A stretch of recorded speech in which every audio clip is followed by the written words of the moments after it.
And I got sick that night, and I didn't really have a fever, or I don't know, it was really strange. I just had shivering, and I was throwing up, and then after thinking about it, after I got well, which was basically the next day, just recuperating, letting my body heal, I really felt that I had gotten sick because of the amount of energy that had gone through me and the women that I was with, and that now I can't just enter into things frivolously or without preparation. I really think that it's important for me, at least, to be cleaned somehow before I really attempt it anymore. What I'm calling magic, because that's exactly what it was.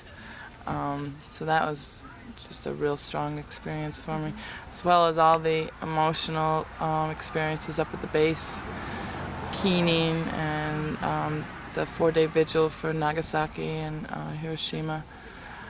Speaking to the guards, actually knowing that you're making a connection because their eyes are doing this, and if they weren't listening, then I don't think their eyes would be doing like this. And I think that another strong thing for me is the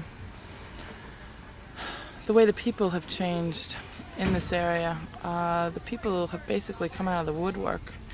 And some may have come out of the woodwork to say, we think you're really messed up and we're not agreeing with what you're saying, at which point you counter and you say, well, in 1848 when the Women's Rights Convention was here, the first Women's Rights Convention, it's documented that the people were saying, look, we basically agree with what the women are saying and doing, but however, you're going about it the wrong way, honey. And that's the same of what we've gotten here, but I think that that's changed, and that people are more receptive, and they're starting to sponsor things in their clubs. The Kiwanis Club is asking us to speak. The Rotary Club is asking us to speak.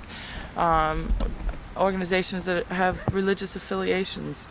And I'm real excited about doing this speaking tour with colleges and universities. And lunches and dinners and all that kind of stuff. Not so much lunches and dinners, just having some forum for an educational discourse, having some forum to be able to speak about the issues and have questions and answers and start people thinking. My biggest fear is that, two biggest fears. One is that we've started too late. One is that we are not going to have enough time to actually save the world as it now is, so then we can start healing it. And my other fear is that we're going to someday be in the same situation as our sisters in Central America and our sisters other places where they're actually taking up arms.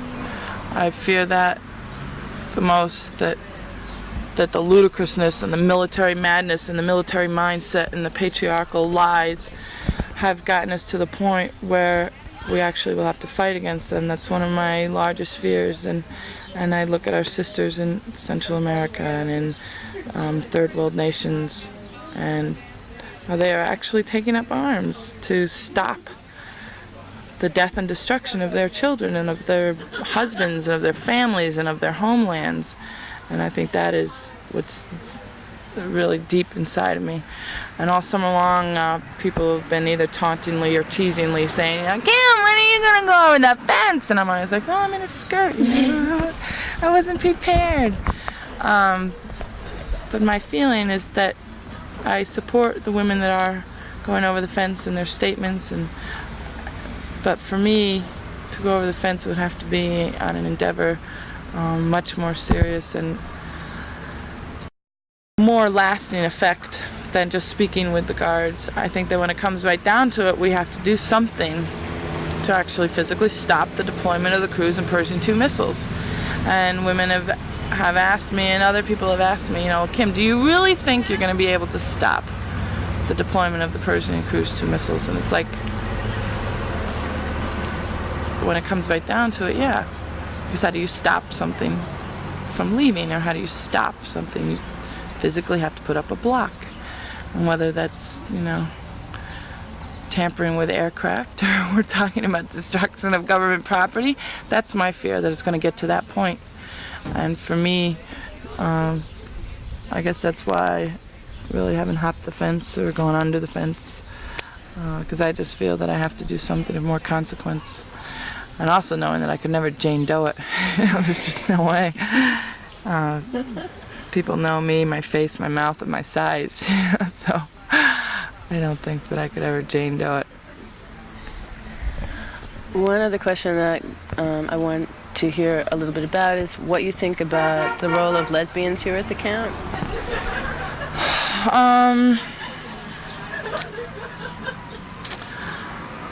I think that for me, I'll preface it by saying it's been amazing to see lesbians and heterosexuals working together. It's been amazing for me to see atheists and spiritual women working together.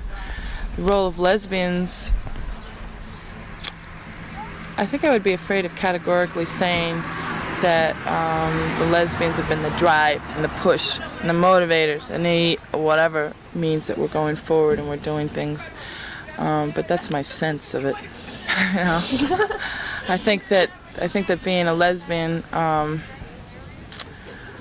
you're stripped of privileges for one thing, and I think that heterosexual women can work within certain privileges. And once you identify yourself as a lesbian, and once your outward appearance identifies yourself as a lesbian, that privileges are yanked away from you, and that by identifying yourself as a lesbian and saying, yes, indeed, I am a lesbian, means that there are going to be doors shut to you